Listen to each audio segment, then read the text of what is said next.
Sabay-sabay natin alamin ang mga kaganapan na nangyayari sa ating bansa.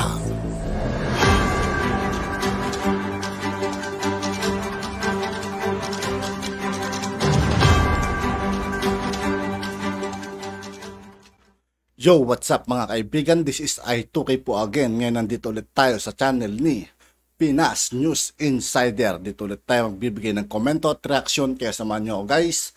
Let's go! Ito ang balita ngayon. Viral ngayon sa mundo ng social media. Ang di umano'y balitang isang magandang balita. Batas na sinimula ng kanilang ama na ipinagpatuloy ni Senator Amy Marcos at ngayon Pangulong Bongbong Marcos sinakatuparan na. Matapos pirmahan ni Pangulong Bongbong Marcos ang batas na buburas sa utang ng libo-libong magsasaka. Mga anti-Marcos siguradong iiyak na naman. Pero bago ang lahat, kung bago ka pa sa lahat ng hindi pa nakasubscribe mga kaibigan kay Pinas News Insider, mag-subscribe na po tayo at huwag nyo rin pong kalimutan mag-subscribe dito sa aking channel. Lamang sa aming channel, please huwag kalimutang mag-subscribe at i-click ang notification bell para mas maging updated ka palalo sa lahat pa ng bagong video na i-upload namin. At eto na nga mga kababayan, kamakailan nga lamang pinirmahan na ni Pangulong Bongbong Marcos ang batas na nagpapalaya sa mga magsasaka sa kanilang pagkakautang. Ang batas na ito ay ang New Agrarian Emancipation Act. Ito ay kumukonsinte sa lahat ng hindi nabayarang amortization ng mga magsasaka mula sa lupang natanggap nila mula sa gobyerno. At sa ilalim ng bagong batas na ito, aabot sa kabuang 57.56 billion ang hindi pa nababayarang amortization na aakuin ng gobyerno. At makikinabang dito ang 654,000 agrarian reforms beneficiaries. Ayon pa kay Pangulong Bongbong Marcos, aakuin din ng gobyerno ang obligasyon ng mga ARB para sa pagbabayad ng kompensasyon sa mga may-ari ng lupa sa ilalim ng Voluntary Land Transfer o Direct Payment Scheme. Binanggit din ng punong ehekutibo na panahon na para bigyang prioridad ng gobyerno ang mga pangangailangan ng lahat ng mga Pilipinong magsasaka. Kung isaalang-alang ang kanilang malalaking kontribusyon sa sektor ng agrikultura sa bansa tungo sa mas matatag na ekonomiya. Nabigay rin ng Pangulong Bongbong Marcos ng mga titulo ng lupa sa ilang mga benepisyaryo na kumakatawan sa humigit kumulang 31,000 na titulo ng lupa sa tinatayang 23,000 ARB o ang Agrarian Reform Beneficiaries. Isa ngang napakagandang mensahe ang sinabi ng Pangulo na sariling lupa at pagpapawalang bisa sa pagkakautang ng ating magsasaka ang kanyang sukli sa kanilang kontribusyon sa bansa. Dahil alam ng Pangulo na ang haligi ng bansa ay ang ating agrikultura. Samantala, hindi naman mapigilan ng marami sa ating mga kababayan na magbigay ng kanilang hinaing at komento sa mundo ng social media. At ayon pa sa kanila, iba talaga ang Marcos. Sila lang ang nakakagawa nito. Paano na lang kung iba ang naging Pangulo? Kaya hindi tayo nagkamali sa boto kay PBBM. Mabuhay ang Pilipinas. Marcos ang tunay na may pagmamahal at malasakit sa bayan. Mabuhay po kayo. Salamat sa ating mahal na FBRRD at naging daan kayo para maibalik ang mga Marcos sa kapangyarihan. Salamat po Lord. Galing naman po. Mabuhay previous President Duterte at Senator Amy at lalo na kay PBBM. God bless Philippines. Salamat Tatay Digong, Super Ate Senator Amy at PBBM. Sa wakas, gumaan na ang buhay ng ating magsasaka. Good job. Iyak ngayon ng mga Pinklawan. Mabuhay po kayo, mahal naming Pangulo at Senadora Amy, sa napakamabuting puso ninyo. God bless po sa ating lahat. Mabuhay Pilipinas. Napakabuti ng mga Marcos mula sa ama hanggang sa mga anak. Kahit maraming bumabatikos sa mga Marcos, patuloy pa rin sila sa kanilang pagmamahal sa mga Pilipino.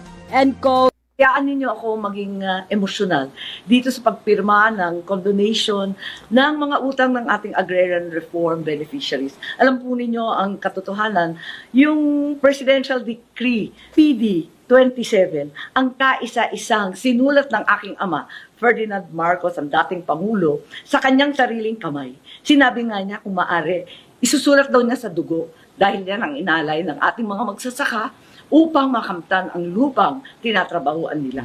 Upon the President's signature, the reconciled version of House Bill number 6336 and Senate Bill 1850 shall now become known as Republic Act number 11953, entitled An Act Emancipating Agrarian Reform Beneficiaries or ARBs from Financial Burden by Condoning All Principal Loans, Unpaid Amortizations and Interests, and Accepting Payment of Estate Tax on Agricultural Lands awarded under the Comprehensive Agrarian Reform Program.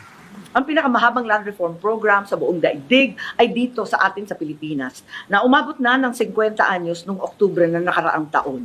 Higit ako nagpapasalamat unang-una kay Presidente Duterte na pumayag na isingit natin doon sa Bayanihan 2 para mapawi ang hirap ng taong bayan dahil sa pandemic, itong pag-condone ng interest at ng penalty ng mga nagkakautang ng mga agrarian reform beneficiaries. Pumayag siya doon sa kabila ng maraming pagtutol na mawawalan ng pambayad ang gobyerno. Subalit tama naman, wala namang pambayad ng mga magsasaka, kaya wala rin kikitain ng gobyerno.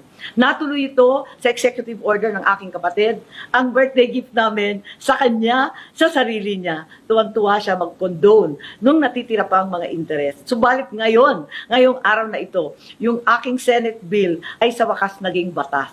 At wala nang utang, wala nang paghihirapan pa ang ating mga agrarian reform beneficiaries. Ang ating pambansang awit. At ang unang sinasabi, lupang hinirang. Subalit sa 51 taon, naging lupang hinarang sa ating mga magsasaka. Hinarang dahil sa kung ano-anong papeles at titulong nawala. Hinarang sa pagkukulang ng pondo at suporta. Hinarang ng ilang batas at administrasyon. Sa wakas, kanila na walang utang, maski ang lupang tinatrabaho. Nung pumasok po ako at binati ko ang aking ate na si Senator Amy, ay kako sa kanya, ikaw talaga yung original author. Mula nung nagsimula siya bilang senador, ay pinaglalaban na niya ito. Kung tutuusin, ang lupang yan ay binayaran na ng labis-labis na hirap, pawis at dugo. Kaya't sa tingin ko, ang may utang ay ang pamahalaan sa kanila. Panahon na. Congratulations at nagpapasalamat kay Presidente Duterte, kay Presidente Bongbong Marcos, sa Kongreso, sa Senado, sa lahat ng tumulong na sa wakas, ang lupang hinirang ay hindi na kailanman magiging lupang hinarang.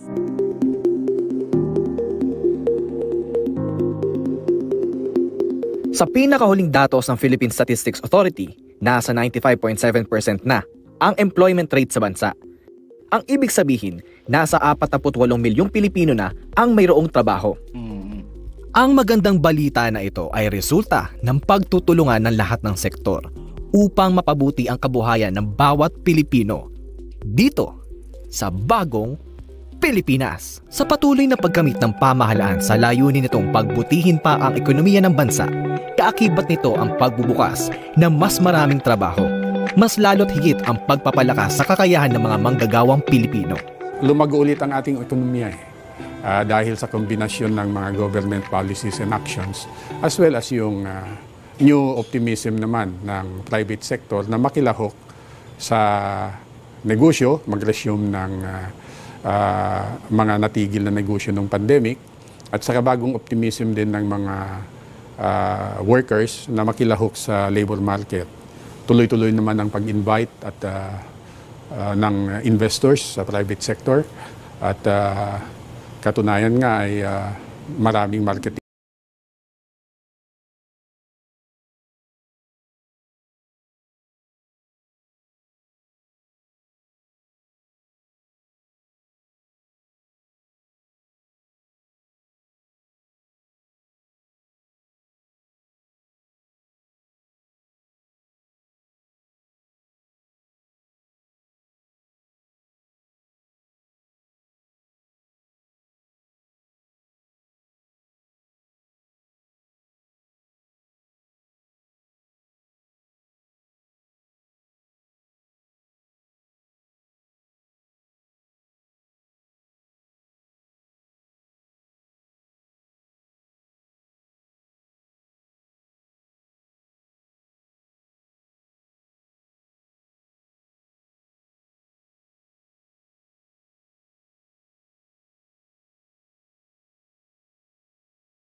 you have heard the statistics ad infinitum, 99% of our businesses are MSMEs. 62-63% of our working force are employed by MSMEs. At dahil whole of nation approach ang ginagawa ng pamahalaan pagdating sa usaping trabaho, patuloy ang pakikipag-ugnayan nito sa pribadong sektor. Sa katunayan, binuo ng administrasyon ang Private Sector Advisory Council kung saan kabilang ang mga nangungunang business owner sa bansa, kasama ang iba't ibang ahensya ng pamahalaan upang hingi ng kanilang partisipasyon tungo sa pagpapaunlad ng bansa. Sa kanilang huling pagpupulong, inihayag ng Job Sector Group ang rekomendasyon nito para pabilisin ang paglikha ng mga trabaho at ito ay sa pamamagitan ng mga MSMEs. Mas madali ang mag-postpone at magtayo ng maliliit na negosyo kaysa sa malalaking kumpanya. Tagad-agad nakakapagbigay ng trabaho sa mga tao ang mga ito. Alam niyo, sa ilalim ng administrasyon ni Pangulong Marcos Jr., ang DTI ay nakatutok sa pagpaunlad ng maliliit na negosyo. Tutulungan natin sila sa tatlong pamamaraan. Magkaroon ng puhunan, magkaroon ng teknolohiya para sa produksyon, at magkaroon ng maabot na merkado.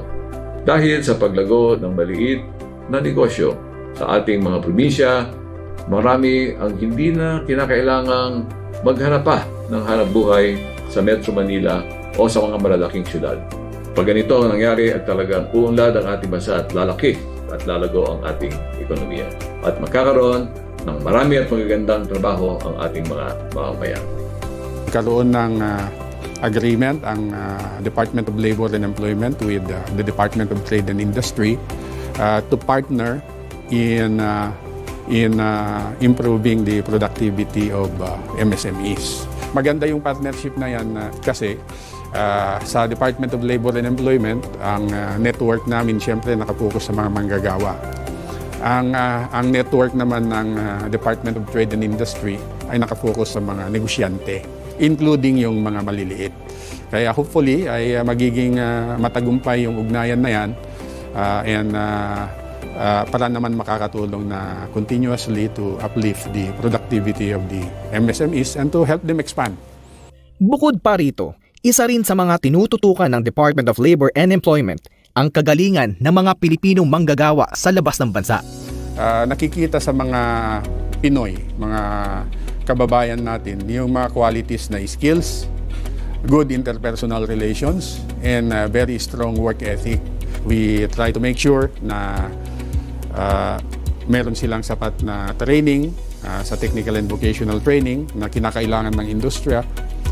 We try to make sure na kung na-employ na sila ay na-enjoy nila yung kanilang karapatan, na meron tayong program area na Human Resource Development at Employment. Ang kontribusyon ng Department of Labor and Employment diyan ay siguraduhin na yung ating mga manggagawa ay nagkakaroon ng sapat na skills para matugunan nila yung requirements ng enterprises. Isa sa mga industriyang malaki ang kinabibilangan ng mga Pilipino, ang shipping industry. Ayon sa International Labour Organization, kabilang ang Pilipinas sa mga major suppliers ng seafarers sa buong mundo. Ang Magsaysay ay isa sa mga tanyag na Filipino shipping and logistics companies sa buong mundo na aktibong nakikipag-ugnayan sa pamahalaan para palawigin pa ang shipping industry ng bansa. Lalo't higit magbigay ng mas maraming oportunidad sa mga Pilipino. The Filipinos now comprise about 25% of the workforce on the world's fleet. And during the pandemic, you could see how important shipping is. It's such an essential service. And our seafarers had played such an important role, or else nobody would have food, nobody would have medicine. Everything that we use in our daily lives, 90% comes by ship. And so you can imagine that not only is shipping essential, but seafarers are essential workers in the whole global economy. The President has really been amazing in terms of really putting an effort to address the quality of our seafarers. The reason that it's so important to keep the quality of our people is because we have a potential to house ship management companies, legal offices related to maritime. Halos lahat ng barko, if not all, no? May Filipino seafarer on board. And yung demand for them ay in terms of deployment ay halos pumapantay na tayo sa pre-pandemic. Ang laking significance kasi nagpapakita ito ng tiwala nila sa Pilipinas. Well, yung Department of Migrant Workers, yan talaga yung tahanan ng ating OFW, pati ng ating seafarers. Kaya binabago namin yung rules sa deployment ng seafarers, pinapadali namin. Pinalalakas namin yung mga sea-based division ng Department of Migrant Workers para matugunan. Kung lalong paigtingin yung mga various interventions at services ng Department of Labor sa mga areas na ito, lalong makakatulong na mag-create ng isang environment na makakahikayat ng mga investors, makaka-create ng jobs, at magkakaroon ng mas malawak na oportunidad ang ating mga manggagawa.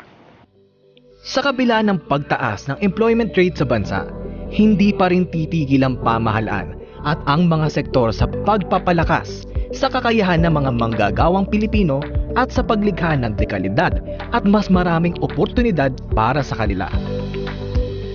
Ang lahat ng ito tungo sa pagkamit sa pangakong trabaho para sa Pilipino at ang pagsiguro na ang Pilipino ay nararapat para sa trabaho na hatid ng bagong Pilipinas. At yun na nga mga At yun nga po mga kaibigan, dito po nagtatapos ang ating reaction video. Muli ako po si I2K ng Sundalo ng Tunggalo at 811. Maraming salamat sa patuloy na pagsuporta. Yeah! Peace out!